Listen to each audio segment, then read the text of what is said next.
Man is the only creature who refuses to be what he is. Albert Camus. Welcome, everybody. This is AllMinucOne. My name is Bill.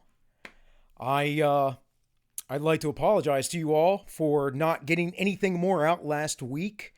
I had some stuff going on around the house. My wife had been sick the week before, so that slowed me down a little bit. And then my daughter had a birthday this past week, and then had a minor infection. But with the coof and everything, we had to go to the ER, not being able to get basic antibiotics from urgent care or anything else because, well, the world has gone completely insane.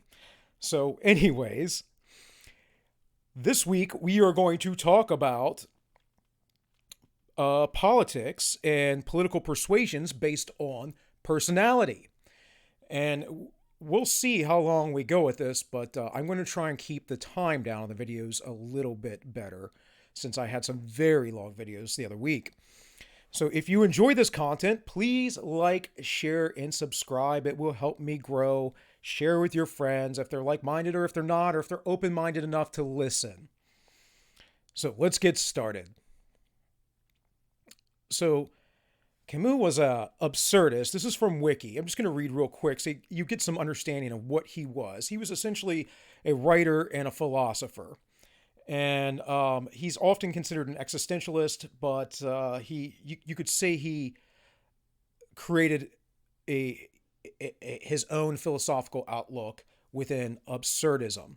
It says many existentialist writers have addressed the absurd, each with their own interpretations of what is and what makes it important. Kierkegaard explained that the absurdity of religious truths prevent us from reaching God rationally.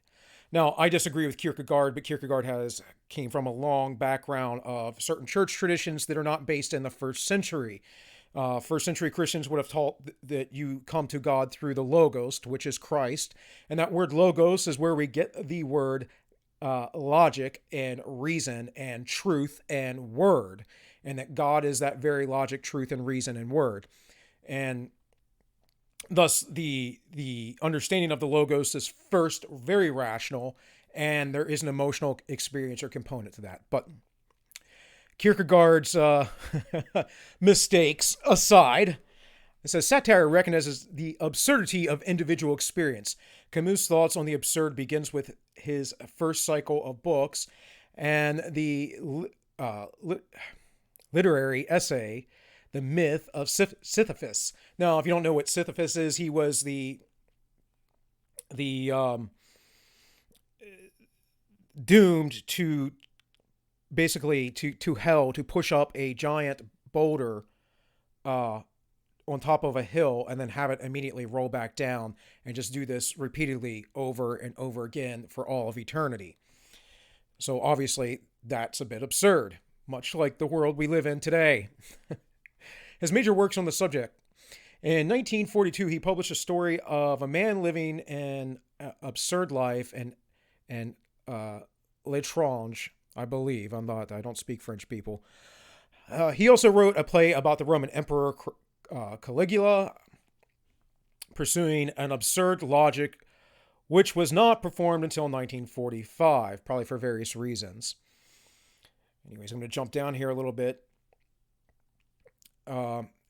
His satire's definition of the absurd, that which is meaningless, thus man's existence is absurd because his contingency finds no external justification. So, you could almost say, being a Frenchman, and later on what happened in France with postmodernism, that he was one of the early postmodernists, finding no meaning in life. Let's jump down here. Confrontation between human need and the unreliable silence of the world. Even though absurdity is inescapable, he does not drift towards nihilism. And he was very much influenced by Nietzsche. Now, real quick, I just want to read about his legacy because there's more important things to get to today, but I kind of just wanted to set this up, right? This his quote that we don't act of our nature, essentially, right? He says, "Man is the only creature who refuses to be what he is." So, in his novel and philosophical essays are still influential. After his death, interest and Camus followed the rise of the New Left. Following the collapse of the Soviet Union, interest in his alternative road of communism resurfaced. That's much like the postmodernist. He is remembered for his skeptical humanism and his support for political tolerance, dialogue, and civil rights. And I kind of just want to briefly highlight this idea of the New Left. It says, the New Left was a broad political movement, mainly in the 1960s and 70s. That is the rise of communism in Western liberal, and I mean classically liberal democracies, consisting of activists in the Western world who campaign for a broad range of social issues such as civil and political rights, feminism, gay rights, abortion rights, gender roles, and drugs. So that is that, as they say. Moving on, let's go to Psychology Today, where it talks about stereotypes, because this is very important in our understanding of how we suss out politics today, in our world today, and what is going on. If we are going to be a strong society, a society that is real within ourselves instead of one that is constantly lying to ourselves, then we need to get in touch with what is the truth. What is the actual science? And quit playing these games of oppression, Olympics, and gender versus gender, ethnicity or race versus race. We need to get away from all that. And it has nothing to do with understanding that people are all exactly the same. We are not. We are different kinds of creatures because we are individuals. And the more individual we are, the more different we will be. However, as human beings, we have so much in common. And if we approach things like that, if we make the synthesis of the two ideas that we can be individuals within a certain kind of collective, instead of just being pure individuals or just pure collectivists, then perhaps we can fix some of our problems. No, I'm a little pessimistic about that. So this is from Lee Jessam, PhD. It says, stereotype inaccuracy, a belief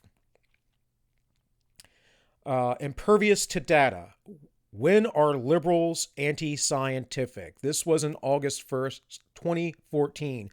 So this was during the beginnings of the resurgence of the politically correct movement.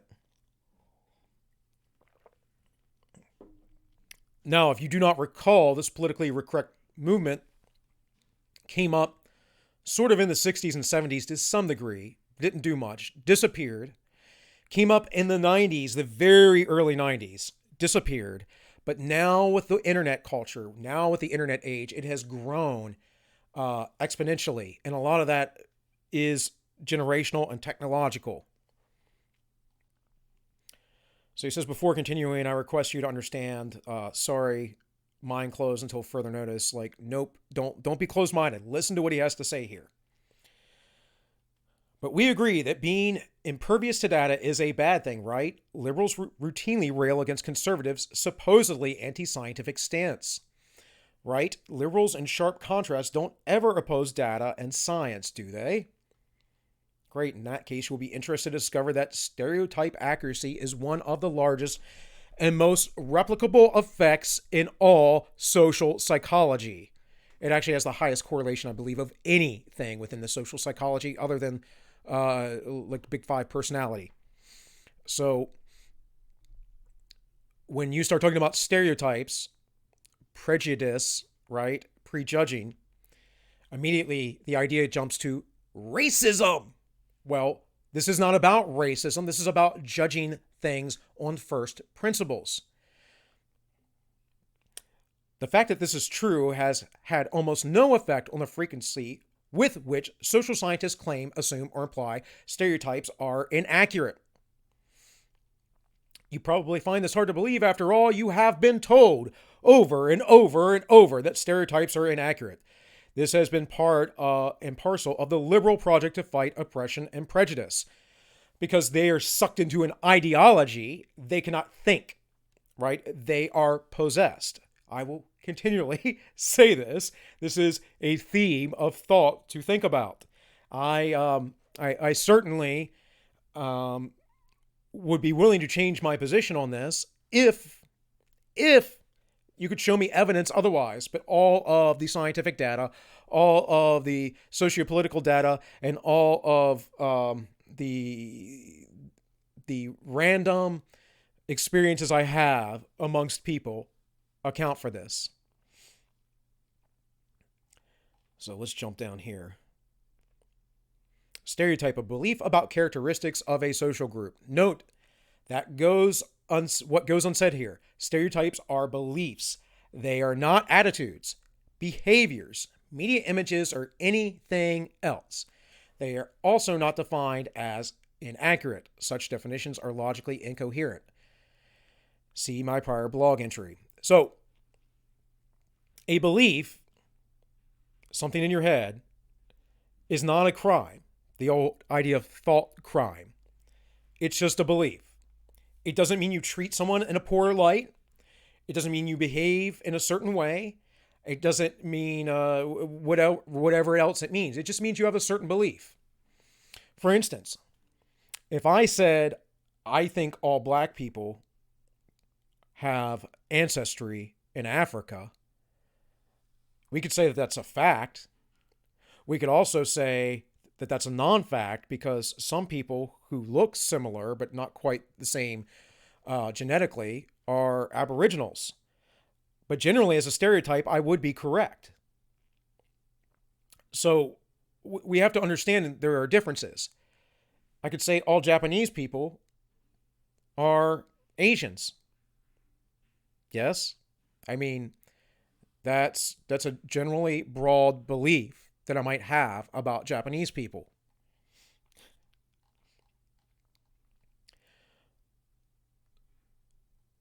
So, social perceptual accuracy, correspondence between a person's belief and a social reality, with one exception. If that person has caused a self-fulfilling prophecy, then the belief was not initially accurate. Social reality, what people are actually like, their belief, attitudes, attributes, accomplishments, behaviors, etc. Empirical question, a proposition whose truth can only be evaluated against data. This is interesting because he says the Yankees will win the World Series, right? Well, they did a lot, so it's likely. The Earth is getting warmer. Well, that seems to be correct, but by what degree? And women earn 75% of what men earn are all empirical questions. Well, the other two I could maybe agree with. The third one's absolute bunk. Check out Christine Hoff Summers' work on that. There are plenty of people that have debunked that, and a lot of that has to do with choices between the genders. Perceiver, person making a judgment about a group. Target, a person being judged. So anyways, this goes on.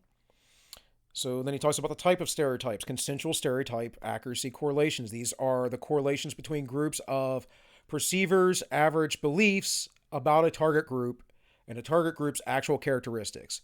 Personal stereotypes, accuracy, correlations. These are the correlations between an individual perceiver's beliefs about a target group and that target group's actual characteristics. So one is a broader view and one is an individual personal view. So he goes on, he breaks down the data a little bit. You can read this article for yourself. It's why I bring them up in the way I do. Here he shows some numbers, all of social psychology. This is how they correlate effects. Race, consensual stereotype accuracy. It says 95%. Race, personal stereotype accuracy. No, that gets further off. But that's what I'm saying. The consensual accuracy is different than the individual. Gender consensual stereotype accuracy, 100%. 94% on the other end. And gender personal stereotype accuracy. So, and that's actually pretty high as well as far as social sciences go. So here from ResearchGate, we can look at actual data of the correlations. And I'm not going to stay with this too long, but just so you can look it up. Stereotype accuracy correlations from over 50 studies. Stereotypes are more accurate than social psychology or social psychological hypothesis. And the reason why that is because they don't want to admit that they were wrong for a very long time about these things. Because a lot of science, social sciences, were ideologically carried along. They weren't based in actual science. We know the Milgram experiment, for instance, has been greatly debunked. The Stanford prison experiment has been greatly debunked. You can look into that on your own. This is from Nautilus. This was from 2018. Why did a major paper ignore evidence about gender stereotypes?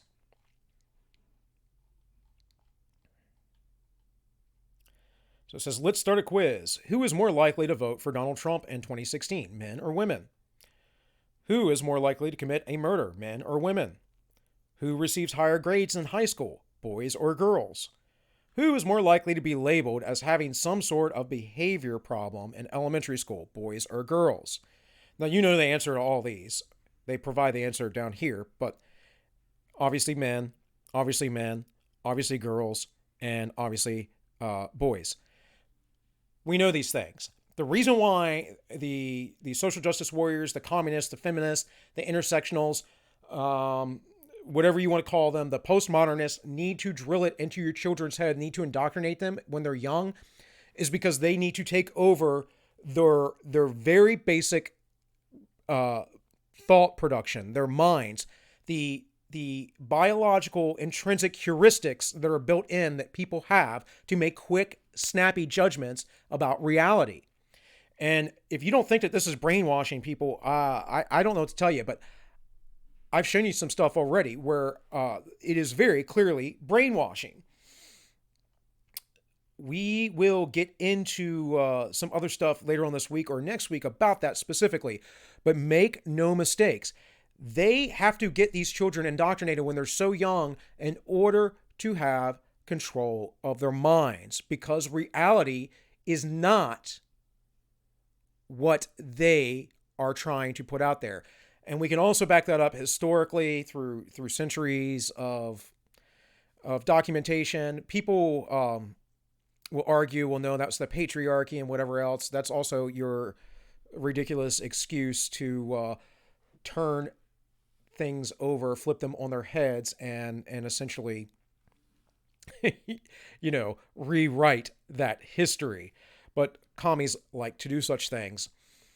So it says, is it that surprising if you got at least one right without restoring or resorting to flipping a mental coin? You have just demonstrated to yourself that not all beliefs, stereotypes about men and females are wrong. As a social psychologist, I study, among other things, the accuracy of gender stereotypes, the belief men and women, boys and girls have about themselves as groups. Perhaps surprisingly, the accuracy of these beliefs is one of the largest and most replicable findings in social psychology, an exception to what's sometimes referred to as the replication crisis. Now, if you aren't aware what that is, a lot of social psychology, a lot of psychological studies are not able to be replicated, something like 80 or 90%. And it's because they're poor studies. They're done not well, and they're done by people who have ideological presuppositions that then put them into their conclusions and the abstracts and all kinds of stuff, and that's why they can't be replicated. This happens a lot as well within the the fitness community, especially in the sciences of things like epidemiology and also anything that has to do with the study of diet. Very often, these people have these preconceived notions and they do poor studies based on that with small sample sizes. They come up with poor conclusions instead of stating what the conclusions say. Instead of saying, well, this is non-conclusive evidence or we couldn't make a distinction between these two, they just say, well, based on this evidence, we can infer because we have this tiny, tiny little insignificant thing that might say this, but we didn't take into account all these other points of data, all these other things. We only focused on this laser-like thing, and therefore we're going to make a grand statement about it. And that's not how you do science. So, unfortunately, that's how the left likes to do science. But we'll save that for another time. Let's see. Stereotype accuracy is correspondence between people's beliefs about groups and what those groups are actually like. As indicated by data, one can usually find in census or other government reports and sometimes in meta-analysis of sex differences. Nearly all the stereotype accuracies correlations exceed 0.5. Now 0.5 out of 1, so 50%. And that's pretty high for social sciences, which can be interpreted as people being right 75% of the time. And many are over 0.8, about 90% of the time. For example, women are on average better at reading nonverbal cues than men are. And people are pretty good at recognizing that. The average effect size in social psychology corresponds to the correlation of about 0.2. So meaning the effect isn't very large, but it is there. As far as the nonverbal cues for women, well, women are inherently, by personality, by genetics, by the nature in which their mode of being has to be to protect and produce children, they're more social. And men are not. Men are interested in things and stuff and numbers and abstract things. And I get it. There are exceptions to the rules, but we're not talking about exceptions. You can look at the distribution and look at the ends. The ends are all either one gender or the other. For things, it's all men. Women collect toward the center. And for social interaction, it's all women on the ends. So, or at least all women on those who are more social, and all men who are more antisocial. Why do you think that most men who commit crimes, or most of the people who commit crimes, are men? Most of the people who are locked up in jail are men. This isn't because of the patriarchy. It's because of our very nature as human beings. Because people share accurate gender stereotypes, I was mystified when the Annual Review of Psychology published a paper review, Gender Stereotypes, in January, declaring how inaccurate gender stereotypes are. The Annual Review of Psychology is widely considered to be one of the most influential and high impact repositories of the highest quality reviews in the field. So this is what I was talking about, the nature of ideological possession and trying to get a hold of all of the institutions, which, by the way, it has a hold of all the institutions. Interestingly, we will get into this a little bit here later on today, but also coming up in future episodes that I make here, the idea that the idea behind all this is to get rid of stereotypes against gender and race and ethnicity, but it doesn't really work. It doesn't really work out. It actually creates a bigger divide, and then you have like one group who is essentially trying to pigeonhole all their stuff in there. And as that doesn't work, they start to get into that postmodernist idea, and they say, well, science is a white man's game. White people created science, except for the Chinese who had science, Koreans, Japanese, or their forms of it at the time. Or let's think of the Middle Easterners, the Arabs, the Arab Muslims, while the Europeans were in a dark age with little development, they were continuing to create their culture. They created algebra and whatnot. So these ideas are just absolutely insane, and it's all about control, people. In the end, it's all about controlling you. So I digress. In this particular case, however, the claim to only publish work that evaluates nuance, pros, cons, and the weight of evidence fell short. The paper stirs questions about whether social psychology is living up to the standards of scientific conduct so clearly articulated in the editor's statement. Scientific conclusions need to be based on a careful evaluation of a full set of evidence. Authors should not have the option of simply making up conclusions that conflict with an abundance of evidence. And they do it all the time. And yet, that is what is happening in gender stereotypes.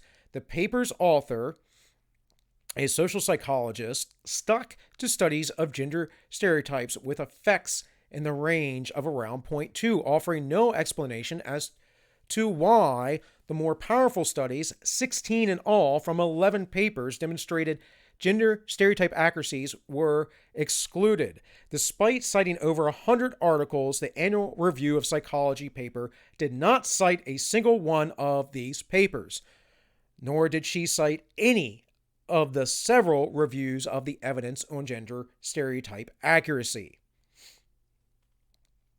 To be sure, gender stereotypes are not perfectly accurate, and there is a large literature showing that they sometimes can lead to biases.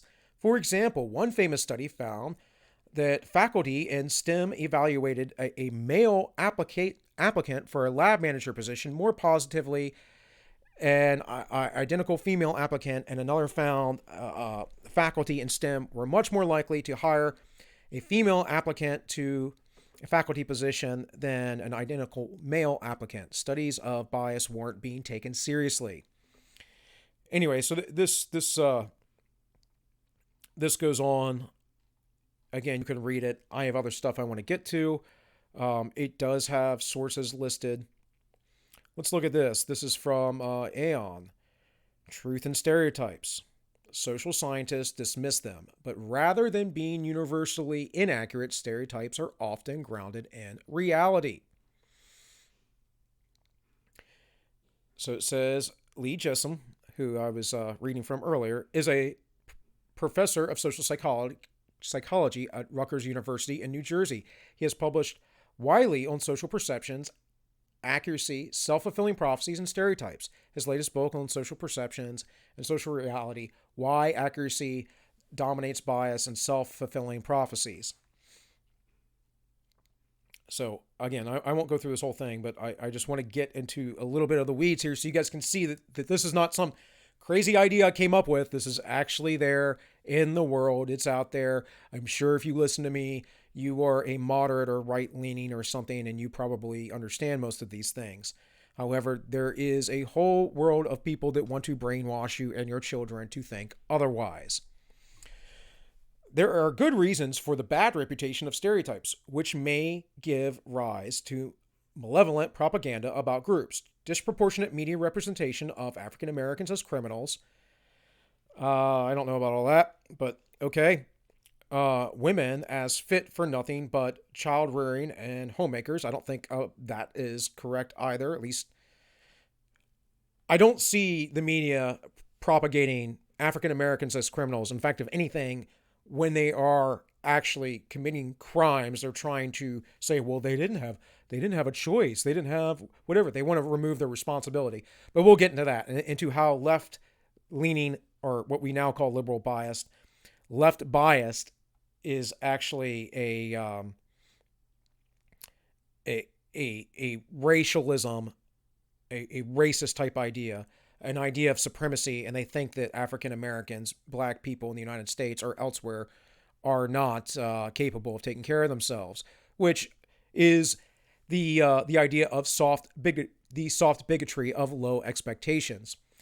Women as fit for nothing but child rearing and homemakers. Well, what I don't know about that, because I've been watching media all my life for almost 40 years, and what I've been seeing increasingly for the last 30 years for sure is that husbands are incompetent and women do everything. Arabs and Muslims as nothing but bloodthirsty terrorists. Well, again, I don't see that at all because, you know, the the religion of peace is the religion of peace despite of how it started out. And that is not a shot at any peaceful Muslim or any friend of mine that is Muslim. You know, I'm a classical liberal. I'm a live and let live type person. But if you are an Islamist, you know, that's a whole nother thing. Let's see. Jews as grasping, hook-nosed Nazis perpetuating genocide on innocent Palestinian babies. I don't see that in the media as much, but today a lot more. And in fact, I see a lot of that from the left. This idea, though, that Jews are Nazis when the Nazis tried to exterminate the Jews and anyone who aligns with Nazi Germany, and those people do exist. I think they're few and far between, but they are growing because of leftism, because of extreme leftism. But those people would never call Jews Nazis. Like, do you understand what you're saying when you wrote this? like the person that wrote this, like seriously, like, yeah, I don't know. You need to bang your head against the wall or something. There is something wrong with your thinking here. All right, man. Anyways, such characterizations are inaccurate, immoral, and repulsive, to say the least. Well, yeah, no. I mean, are we going to say that, you know, every black person is a criminal? No. Is there a high percentage of black crime? Yes. Is every woman made for child rearing and homemaking? No. A lot of women don't want children and probably shouldn't have children. Do women have a better, more fulfilled life if they have children? Absolutely.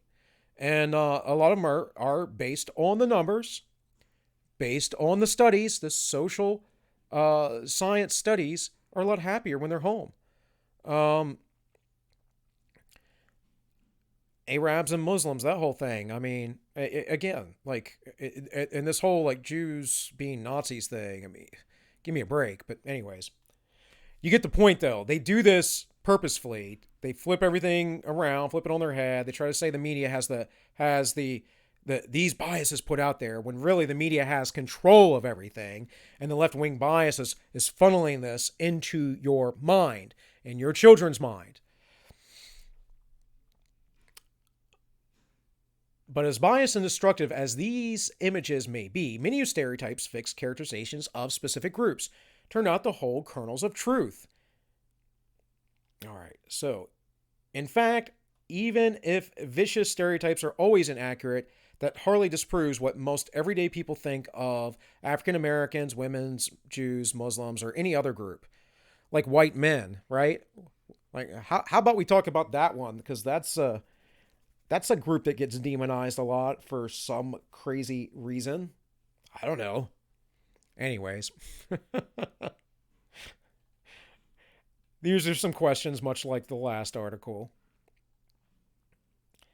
It says, if you got 3 or more right, congratulations. Your stereotypes assessed here were quite accurate. On the other hand, don't be too impressed with yourself. Lots of people hold stereotypes about as accurate as yours. And yet, most of us had it beaten into our heads that stereotypes are inaccurate. Why is that? For one thing, many social scientists have been deeply concerned with combating oppression, anti-Semitism, and the immediate aftermath of the Second World War. Racism and sexism follow the civil rights and women's movement of the 60s, amongst others. Combating oppression is a good thing, and oppressors exploit stereotypes, so stereotypes are seen as bad. Right. Just like those on the far left say that all white, heterosexual Christian men and Western society is a cancer on the world, when it has been actually probably well, we know it's been the most influential in the world, but it has been the most powerful force on the world to bringing people out of poverty and providing them with the most freedom they have ever had in history. But yeah, the left would never do anything like that, right? So if you make almost any claim about almost any group, the quickest way to have your claim dismissed is for someone to declare, that's just a stereotype. This works because of that widespread assumption that stereotypes are inaccurate and blah, blah, blah, blah, blah. Anyways, you may read this if you would like. What I am going to take away from this is this little statement right here about after World War II. Now, that's important because I will revisit this later on when we get more specific into racism and racialism in another video later in the week, or next week if it's then when I get to it. But this is why the social sciences went left. A big reason why. The problem with that is that they also went commie as they went left because communism is left. Fascism is also left, but they went, fascism was here and they went that way. They didn't go more right toward liberty. Liberty is the way to go. Classical liberalism. That is the future of the world, if the world will have any good future.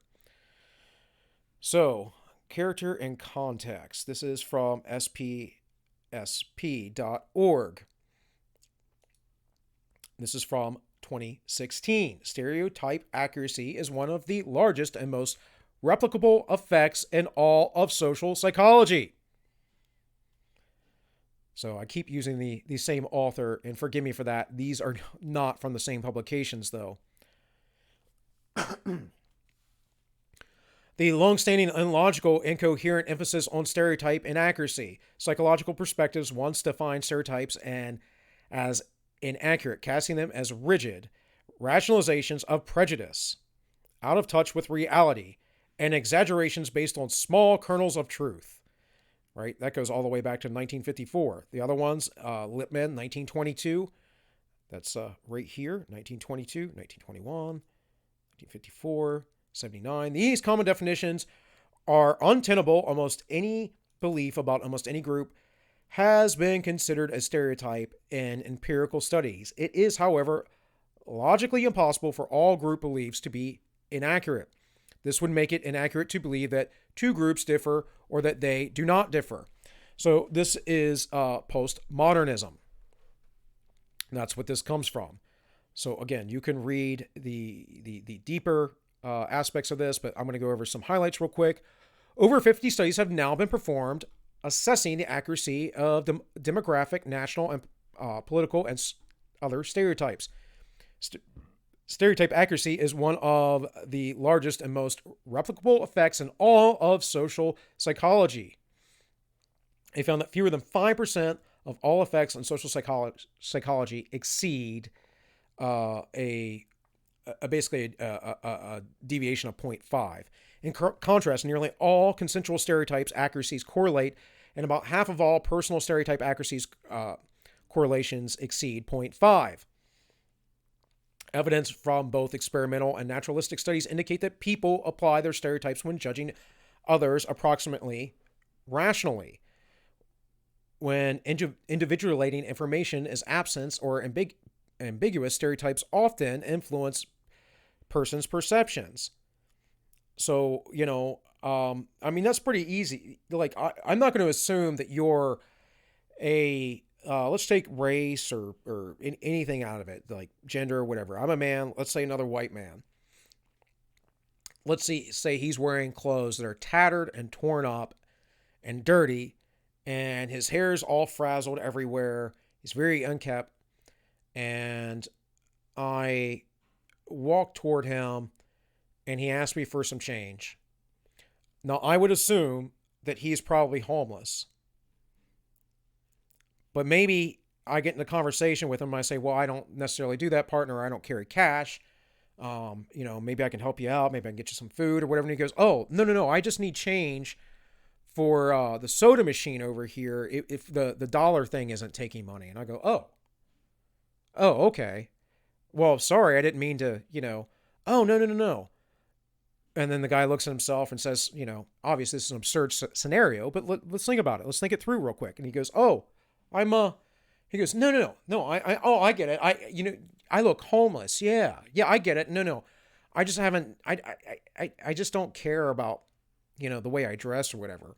I'm actually, very successful. I have a really, a ton of money in the bank, and I do like computer programming stuff, and I get to work from home and make my own schedule. And so I just don't care about how people perceive me.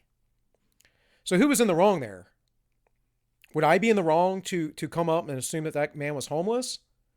Or is that just a stereotype that seemed to be true because that's what generally homeless people think? It's so the far left bias, the lefties, they want you to go, well, everybody's the same and everyone's equal and you should never judge anybody ever on anything. Well, I don't know about that because I judge people's character quite a bit. But I do it in a way that is, to me, honorable and biblical. I don't judge somebody any more than I would be judged by my own actions, which is what Christ said. Because he said that God would judge me based on how I judge them.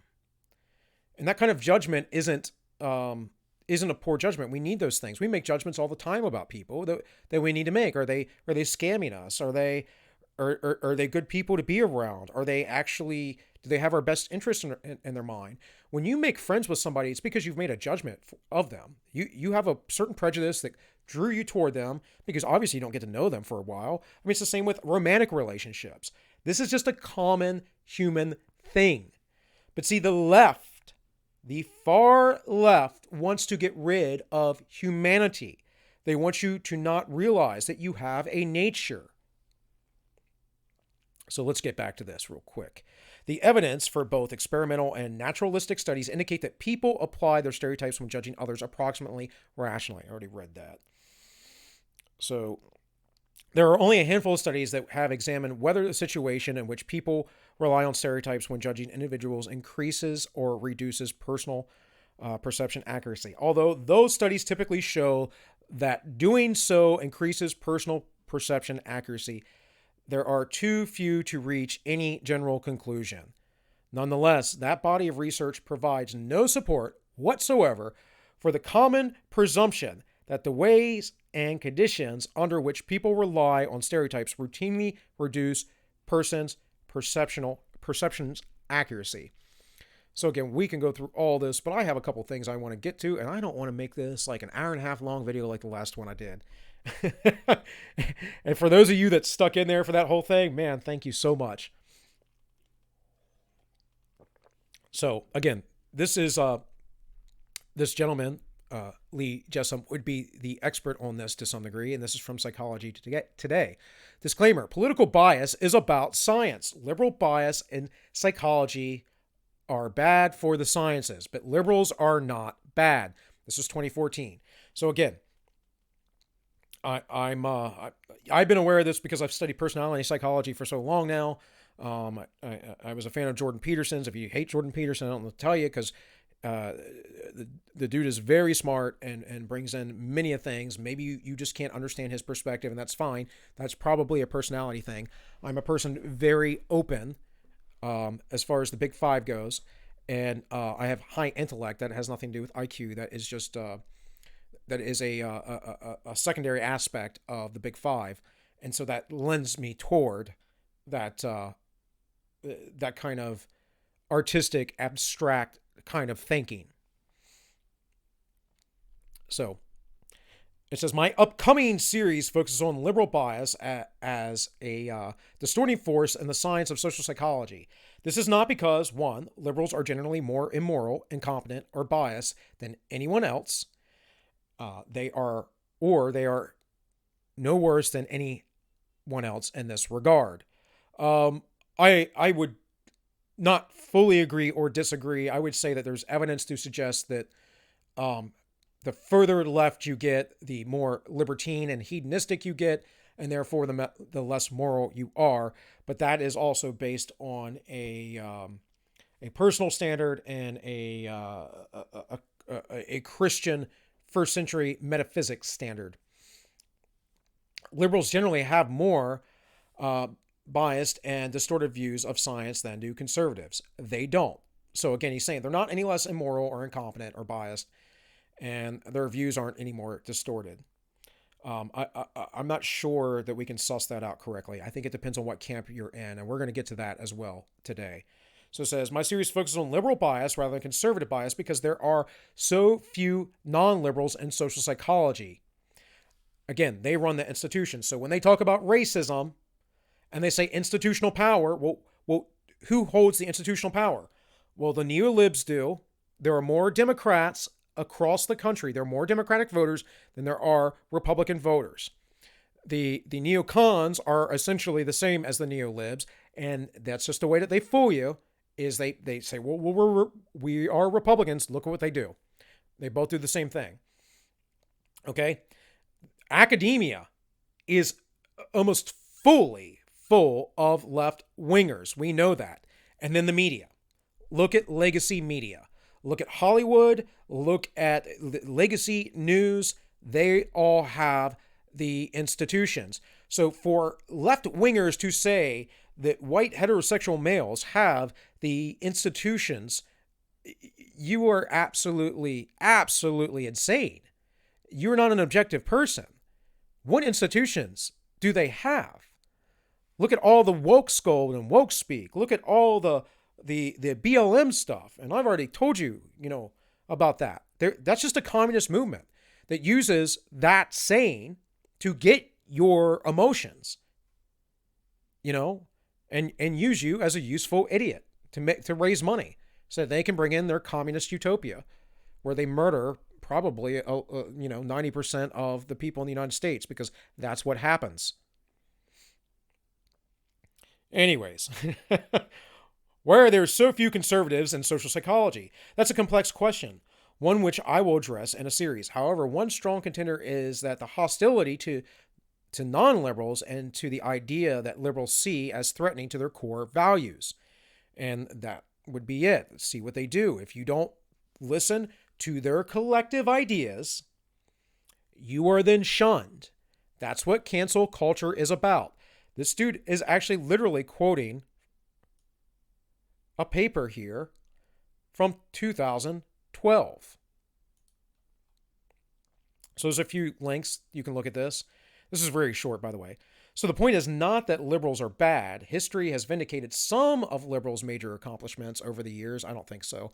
But, I can agree to disagree with this guy, especially in the area of equality before the law, civil rights legislation. That wasn't a liberal accomplishment. That was a classically liberal accomplishment. That was not recall, it was the Democrats that opposed that. It was largely the Democrats that opposed civil rights legislation. Go learn your history. And safety net protections that most of us take for granted, Social Security. That is a far left position. That is not a classically liberal position, though. Again, classically liberal means free markets. Social Security is an idea of collectivism. It is a fascist, socialist, communistic idea. It has nothing to do with true freedom, which is what the word liberalism comes from. The point is, however, that biased and distorted conclusions do social psychology a disservice, and it does the public, whom the science is supposed to serve, a disservice. And it's gotten so bad over the last few years. So this is 2 + 2 = 5, integrity, and he says 4. He's got a gun to his head, and look, that's me. Put the gun to my head. You're not changing my opinion. I can guarantee it. So we go down through here. He talks about Jonathan Haidt's studies on moral predispositions, and I'm going to get into that again, not today, but very soon here. I covered it a little bit before. Social psychology has maintained certain demonstrably false beliefs and claims for many decades. When social psychology errs, it does so in many ways that consistently support liberal worldviews. This is what I was talking about earlier. All of which raise a question about how many common conclusions in the field are either wrong as per the data, or overstated and distorted in a left-wing direction. So this is that ability to replicate these studies. So this is from Oxford Research Encyclopedias, Politics, Personality and Political Behavior. So it gets into the Big 5 traits, Big 5 personality framework. Cross-cultural evidence point to the existence of a dimensional openness to experience, conscientiousness, extroversion, agreeableness, and emotional stability. That's neuroticism. Studies have found that 5 traits dimensions to be highly heritable and stable over time, leading to researchers to argue about the big five exert on casual impacts on attitudes and behaviors. The stability of these traits also contrast with more dynamic individual level characteristics such as mood and contextual factors. But we're going to get down here, and right here is what I really want to highlight. Research on personality and political behavior has explored several substantive topics, including political information, attitudes, and participation. Major findings in this burgeoning literature include the following.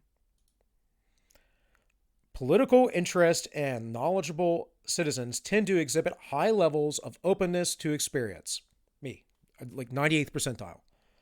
Ideological liberalism is more prevalent among individuals high in openness and low in conscientiousness. So I'm moderate in conscientiousness. So that might be why I do tend to lean more right, but I'm very open to classically liberal ideas and not authoritarianism. Although I don't think authoritarianism is the American right. Citizens are more likely to participate in politics if they are high in openness and extroversion. Well, I'm high in both of those. So there you go. So I just wanted to bring this up. This is an actual, academic study. You can find this on your own. Read it for yourself. Science Direct, Personality and Individual Differences. So this talks about personality correlations of party preference, the big five in European countries. So it says Big Five model was used to assess the role of personality traits in orientating voting choices across 5 European countries. Findings from Italy, Spain, Germany, Greece, and Poland show that the Big Five were linked to party preferences in theoretically consistent ways. Traits had substantial effects on voting, whereas the social demographic characteristic of gender, age, income, and educational level had weaker influences. Now that's important because the left put out a study a long time ago saying people on the right were dumber. There are what's her name? Aiden Paladin, I believe is her name, has a great YouTube channel. She's in the middle of her doctoral program, if I'm not mistaken. I haven't watched her in a while, but she does a great breakdown of that study and other studies that prove otherwise. But again, if the left controls academia and all the studies and they decide not to point to the science, what are you going to hear? Well, they'll just call you anti-science or racist or some other nonsense. But the reality is that they're not conducting science. They're conducting bias studies that, and I don't mean studies on bias. I mean studies with their own bias in it. It is really hard to think and be a rational person who is objective. We all have our biases. That is why I tell you, excuse me, that is why I tell you my biases up front, so you understand what perspective I am coming from. Scientific papers do not do such a thing. It says in each country, voters' traits are seemingly congruent with the policies of their preferred party. The openness trait has been shown to be the most generalizable predictor of party preference across the examined cultures. Conscientiousness was also a valid predictor, although its effect was less robust and replicable. Similarities and differences across countries were discussed and links the nature of the respective political discourses. So again, it goes into very specific things. Now, personality is heritable, but it also is influenced by your situation and by your parents and by how you grow. And we can look at twin studies and see how it's heritable, but we can also see that there is environmental factors and influence. I tend to go toward the nature side of things more, based on what I understand. For instance, I showed you this before, that men and women tend to have more gender segregated jobs in the most egalitarian societies, meaning the more freedom and the more equality that people have, the more the genders express themselves to what their stereotypical ends would be. And the more strict the society, the more people wish to rebel. Isn't that interesting? That kind of brings me back to the very idea of this quote and this his philosophy. So let's see here. So I'm going to touch on this some more at another time. But this was a study done about 2 years ago, I believe. I think this was October 2018, if I'm not mistaken. This is the Political Tribes study. And essentially what we see here, I'll take this off dark mode real quick. What we see here is a breakdown. There's a lot of stuff in this, so I'll probably do a whole episode just on this alone. But this is the wings. So the wings here of progressive activists, 8% of the population, and then conservatives, devoted conservatives, and then traditional conservatives. And then you have what they call the exhausted majority. Now, this is the people that don't necessarily vote, or they just vote party lines, but they're not actively trying to change anything. So you have traditional liberals, that's 11%. And then you have passive liberals, 15%. 26%, the largest percentage, politically disengaged. And that's pretty much true. If you talk to people, they don't vote, they don't pay attention, they're not involved, and they're politically exhausted. Moderates make up 15%. And then, like I said, you have 19% of traditional conservatives. That's a pretty big percentage, especially right now with moderates being around 15%. And generally most moderates you speak to are leaning toward the conservative side, even if they have that D by their name. And mind you, when I talk about all this, like I always say I'm right-leaning, but I see myself above all this because I'm not in any party. I haven't been in a political party in like 15 years. I mean, I do believe when I was living in Maryland, I was still registered Republican for a long time just because I was lazy and didn't change it. But I have not been affiliated with a party. I've pointed out for a long time the problem with both parties, at least that are toward the center, those neo-libs and those neo-cons. So I really don't see myself in this, but I did take this test, and I believe I came up as a traditional conservative. I didn't quite agree with their descriptions.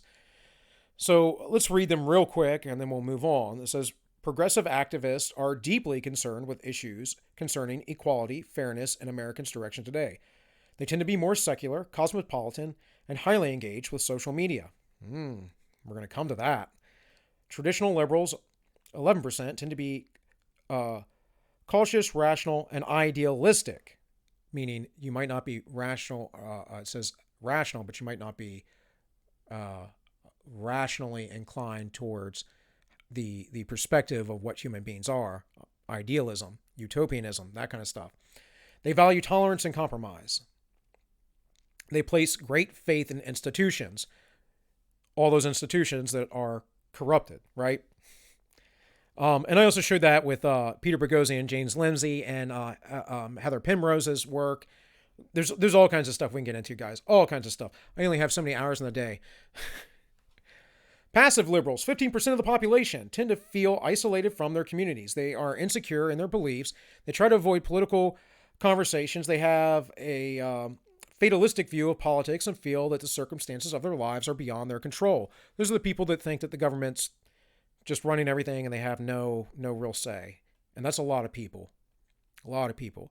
The political disengagement, or politically disengaged, 26%, are untrusting, suspicious about external threats, conspiratorial-minded, and pessimistic about progress. They tend to be patriotic yet detached from politics. So I actually empathize with this a lot. I got my hair cut yesterday and was talking to the barber, and I would say he's in that group because for some reason they had CNN in the background. I'm like, dude, how can you listen to this poison all day long? This stuff will make you crazy. By the time I left, they had changed it. Not because of me either. I wasn't complaining about it so much, but he kept complaining about it. And I was like, well, dude, stop listening. Stop listening. I'm like, turn on Fox. And I didn't want him to I didn't want to create some sort of bias, but I told him Fox is just cheering for the Republicans. CNN, MSNBC, just cheering for the Democrats. He understood that. But I guarantee if he'd turned on Fox, he would have heard at least some news. Most of what they were talking about on CNN was just how terrible Donald Trump was, which I was like, talking about some stupid stuff. Anyways, moderates, 15%, are engaged in their communities, well-informed, civic-minded. Their faith is often an important part of their lives. They shy away from extremism of any sort. This is what makes them more conservative. Traditional conservatives, 19%, tend to be religious, patriotic, and highly moralistic. They believe deeply in personal responsibility and self-reliance. I actually believe in help from your families and communities and our religious institutions. I just don't believe in reliance on governmental institutions because that makes you a slave, literally. Communism makes you a slave, literally.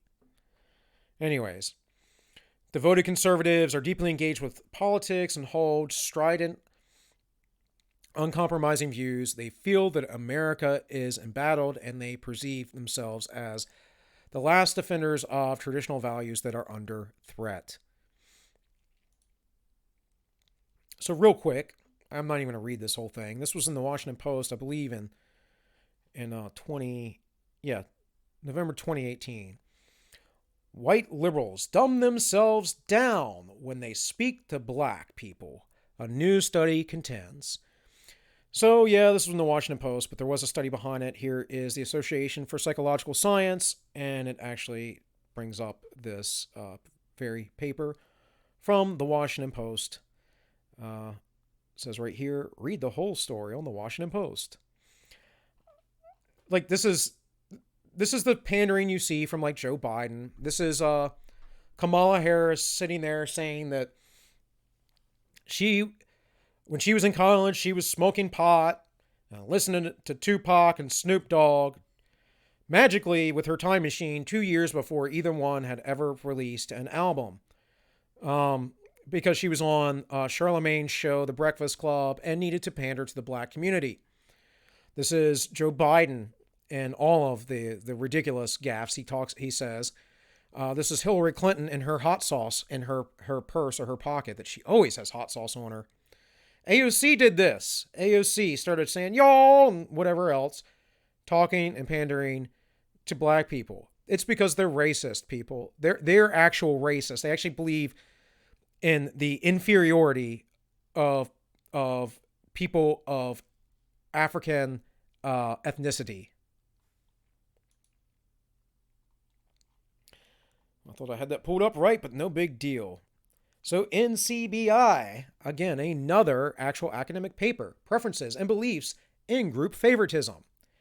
In group favoritism, the tendency to favor members of one's own group over those of other groups, as is well documented, but the mechanisms driving this behavior are not well understood. In particular, it is unclear to what extent in-group favoritism is driven by preferences concerning the welfare of the in-group over the out-group versus beliefs about the behaviors of in-group and out-group membership. Now, I'm not going to read all this. You guys can look at this. I just wanted to bring up a paper.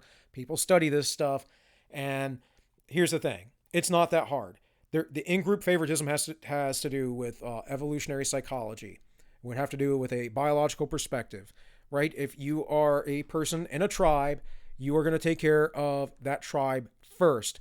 If your family is under attack, are you going to go save your neighbor who is also under attack? Or are you going to first protect your family, get them out of there, or fight back, or do whatever you have to do, and then take care of those other people?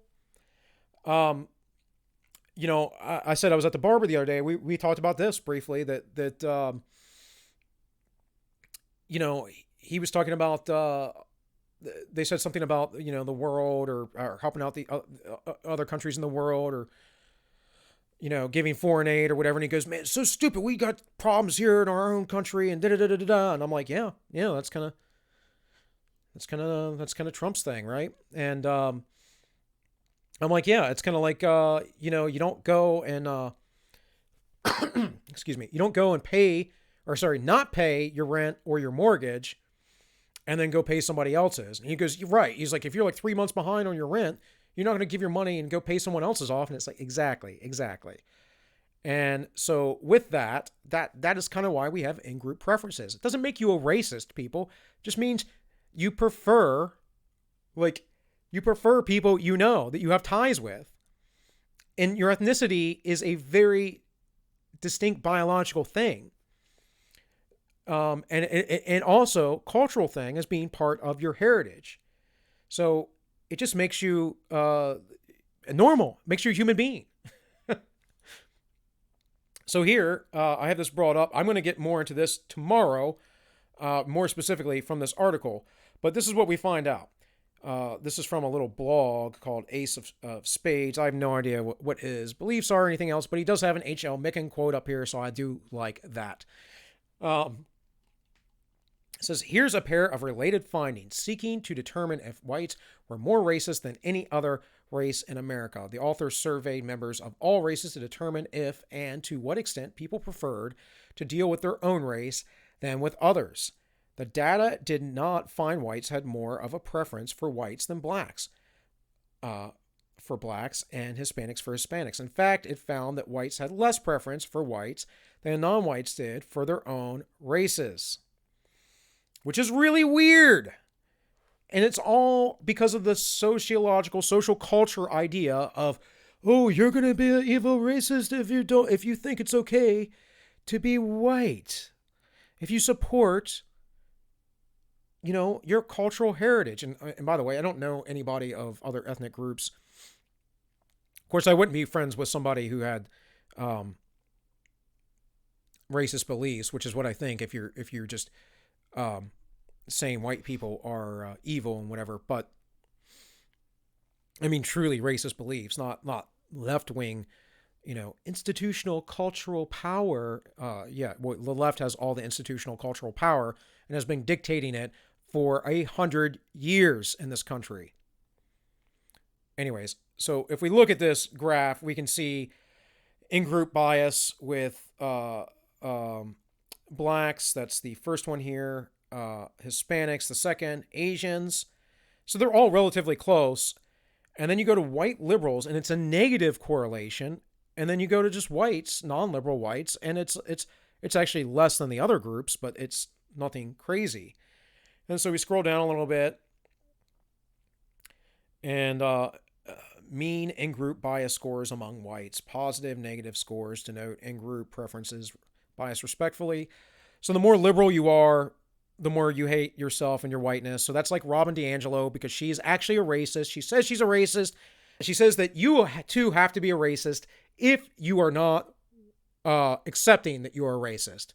Okay, well, no thank you, ma'am. I wasn't raised that way. I don't believe that at all. I judge people for who they are. I might have some, basic stereotypes about basic groups, but that's because that's called, really, in science, it's called a heuristic. And that's just how human beings are globally. You're not going to get rid of that intrinsic nature of man. Not unless you lobotomize them or something. But then we go, those are very liberal, and then it's negative 8.56 for liberals, and then moderates. All of a sudden it jumps up to a positive correlation of 9.42, and then conservatives 11.51, and then ultra-conservative people 15.62. And of course, ultra-conservative people, because they go back to the idea of traditionalism, and traditionalism, it goes back to your ethnic heritage and your culture and all of those things. So, real quick, remarkably, white liberals are the only subgroup exhibiting a pro-outgroup bias, meaning white liberals are more favorable towards non-whites and are the only group to show this preference for groups other than their own. Indeed, on average, white liberals rate ethnic and racial minorities 13 points, or half a standard deviation, that's huge, by the way, huge, warmer than whites, as is depicted in the graph below. This disparity in feelings of warmth toward in-group versus out-group is even more pronounced among whites who consider themselves very liberal, where it widens to just under 20 points. Notably, while white liberals have consistently evidenced weaker pro-in-group biases than conservatives across time, the emergence and growth of pro-out-group bias is actually a very recent and unprecedented phenomenon. Meaning, amongst social scientists, they have not seen this before. And there is a reason why, because we are being socially engineered. Now, this article from Zach Goldberg at Tablet Magazine, we will cover tomorrow. I'm going to go just straight with this article and nothing else. But as a grand summation of all this today, what I wanted to show you is that personality is very important in the way we view the world, which I will always hail back to. We all have stereotypes. It doesn't mean you're a bigot of any sort. It just means that you're a human being. And the best way to deal with stereotypes is to talk openly about them and understand that that cultures have certain behaviors. So again, if I say the Japanese eat a lot of sushi, am I being a bigot or am I saying something that is true? If I said Russians drink a lot of vodka, am I being a bigot or am I saying something that's true? Now you might say, well, you're saying all Russians are drunk. No, you're saying that. I just say Russians drink a lot of vodka, and we know that. You know, the Irish like whiskey. We know that. Like, I'm not saying that all Irish people are drunk or all Russian people are drunks. You know, there might be a lot of alcoholism. I can't tell you. I mean, but what I do know is that those statements aren't wrong, and they're not racist. And I'm really tired, and I'm sure most of you are, of these stupid left-wing people making everything about race. I don't even want to talk about this, but I'm so freaking sick and tired of it. I am. It's so exhausting to have watched this over the years and then have random conversations with random crazy people out on the street.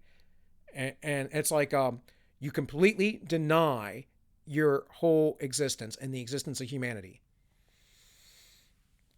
You're not thinking for yourself. And we will never have a strong society if you cannot think for yourself, if the majority of us do not think for ourselves. And at the same time, understand, hey, this is kind of the way it goes, right? This is humanity. We have our flaws. We work it out. And these people, they're kind of lost. And a lot of them are brainwashed. So try to remain compassionate with them. So anyways, I'm going to wrap it up there because I got a little long in the tooth there, as usual. But I want to thank you all for watching and making it this far. This is AllMinucOne. By the way, I forgot to plug my my live stream. That's called The Ends Justify the Memes. We go live every Wednesday night at 7 p.m. Eastern. That is on DLive. We might start trying to re-upload to YouTube, doing live YouTube, but YouTube yanked our first stream. Not even remotely controversial, but they like to do that to up-and-coming creators. So live on DLive and reposted on YouTube. On DLive, it's just Ends Justify Memes.